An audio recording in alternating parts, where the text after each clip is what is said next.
Hello student. तो last video में हम लोग देखा था definition of complementary angle and supplementary angle and कुछ एग्जांपल वहाँ किए थे। तो ये वीडियो उसी का एक्सटेंडेड है कि किस तरह से complement angle, supplement angle and complementary angle and supplementary angle का क्वेश्चन सॉल्व होगा। ठीक है, तो मैं नेक्स्ट क्वेश्चन की तरफ आगे बढ़ता हूँ और लास्ट वीडियो का लिंक मैं डिस्क्रिप्शन में दे दूंगा इस वीडियो का। Thank you. तो चलो देखते हैं। Find the angle whose supplement is 4 times its complement. यहां मुझे दोनों ही चाहिए, सप्लीमेंट एंगल भी चाहिए as well as complement angle भी चाहिए। तो हम लोग को ऑलरेडी पता है supplement angle and complement angle हमेशा किसी एक एंगल का होता है।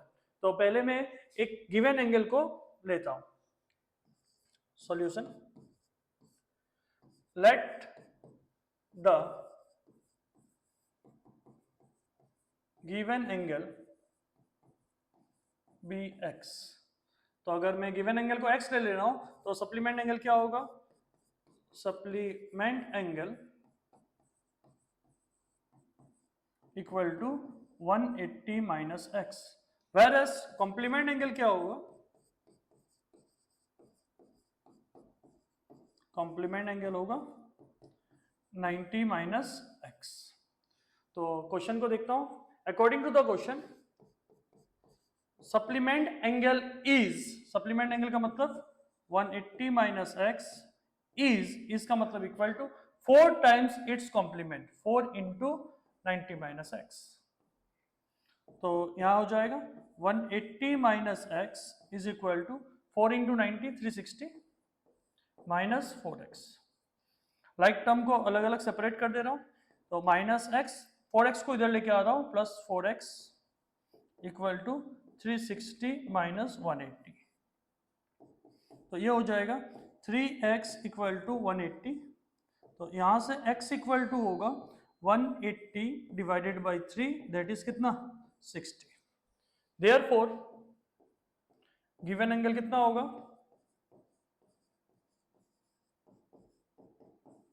60 डिग्री। ठीक है, तो नेक्स्ट क्वेश्चन की तरफ चलते हैं। नेक्स्ट क्वेश्चन है find the angle whose complement is 1/3 of its supplement. तो सेम तरीका से इसी क्वेश्चन में भी कॉम्प्लीमेंट एंड सप्लीमेंट एंगल दोनों पूछ रहा है। तो सबसे पहले मुझे क्या लेना होगा? Given angle. तो solution, let the given angle be x. तो सप्लीमेंट एंगल क्या होगा? Supplement angle equal to 180 minus x and complement angle क्या होगा? Complement angle equal to 90 minus x. तो ध्यान से समझना। तो क्वेश्चन क्या बोलना चाह रहा है? According to the question complement is, that is 90 minus x is, इसका मतलब क्या हो जाएगा? Equal to 1/3 of its supplement, 1/3 of its supplement. Supplement कौन है? 180 माइनस एक्स। तो यहां मैं क्रॉस मल्टीप्लाई कर देता हूं 3 को इधर, 3 into 90 minus x is equal to 180 minus x. 3 को जब मैं 90 के साथ इंटू करता हूं 270 minus 3x equal to 180 minus x. तो यहां पर 3x ऑलरेडी था, अब मैं माइनस एक्स को इधर लेके आता हूं प्लस एक्स, और ये हो जाएगा 180 माइनस 270। तो ये हो गया minus 2x equal to minus 90। तो यहां से x इक्वल टू हो जाएगा minus 90 divided by minus 2, that is कितना? 45। तो गिवन एंगल क्या होगा? Therefore given angle equal to 45 degree. Next question की तरफ आगे बढ़ते हैं। Question number next, if the complement of an angle is equal to the supplement of the thrice of it. यहां ये जो लाइन दिया गया बहुत इंपॉर्टेंट दिया हुआ है। 3 आइज ऑफ इट, मतलब जो भी गिवन एंगल था उसका 3 गुना का सप्लीमेंट एंगल निकालना है मुझे। तो देखो solution, let the given angle be x। तो कॉम्प्लीमेंट एंगल क्या होगा? कॉम्प्लीमेंट एंगल तो नॉर्मल था, complement angle equal to 90 minus x. Whereas supplement angle क्या था? गिवन एंगल का 3 टाइम्स, मतलब 3 टाइम्स। तो क्या हो जाएगा ये?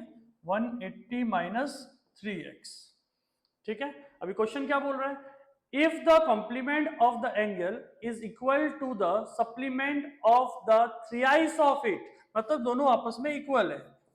According to the question 90 minus x equal to 180 minus 3x।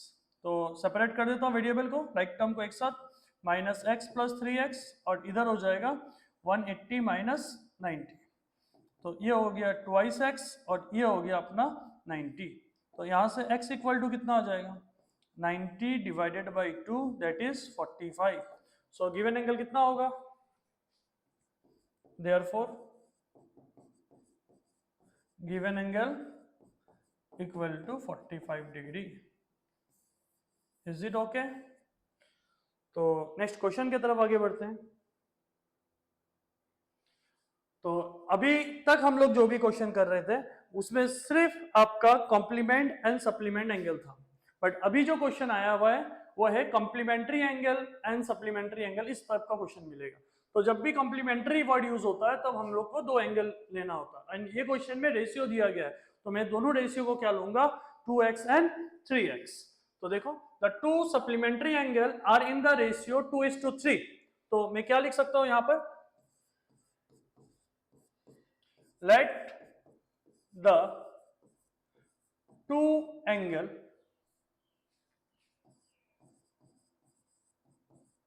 be 2x and 3x। या आप ऐसा भी लिख सकता है, let the 2 supplementary angle be 2x and 3x। According to the question, since ये दोनों supplementary angle था तो क्या हो जाएगा? ये दोनों एंगल का सम कितना? 180। एज पर डेफिनेशन अगर दो एंगल अगर सप्लीमेंट्री अगर होता है तो दोनों का सम क्या होगा? 180 होगा। तो यहां से 2x एंड 3x दोनों लाइक टर्म था, तो ये हो जाएगा 5x इक्वल टू कितना? 180। तो यहां से x इक्वल टू क्या आ जाएगा? 180 बाई 5। कैंसलेशन के बाद कितना हो जाएगा? ये 36।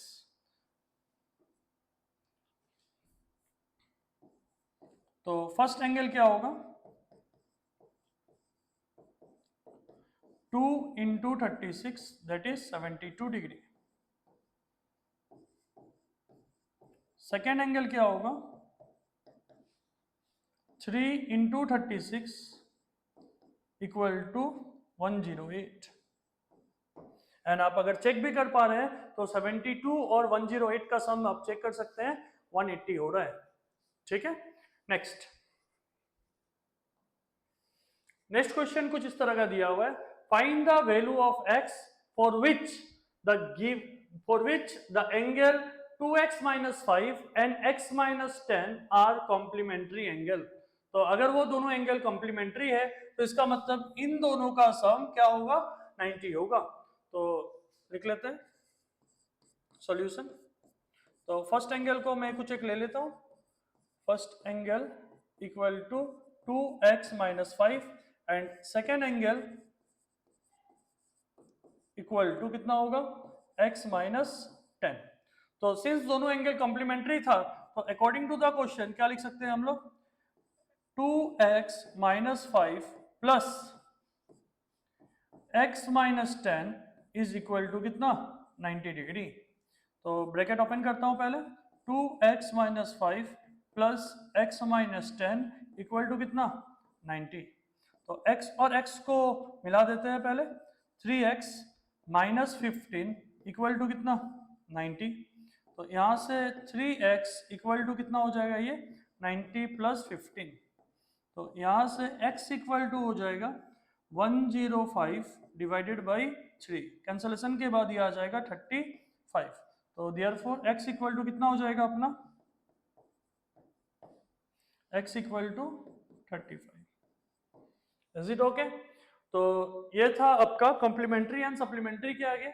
एंड नेक्स्ट हम लोग बात करेंगे आपका लाइंस एंड एंगल का normal NCERT and RS Agarwal को मैं कंबाइन करके पढ़ाऊंगा एंड उसके बाद मैं आरडी शर्मा का एमसीक्यू को सॉल्व करूंगा। ठीक है, थैंक यू।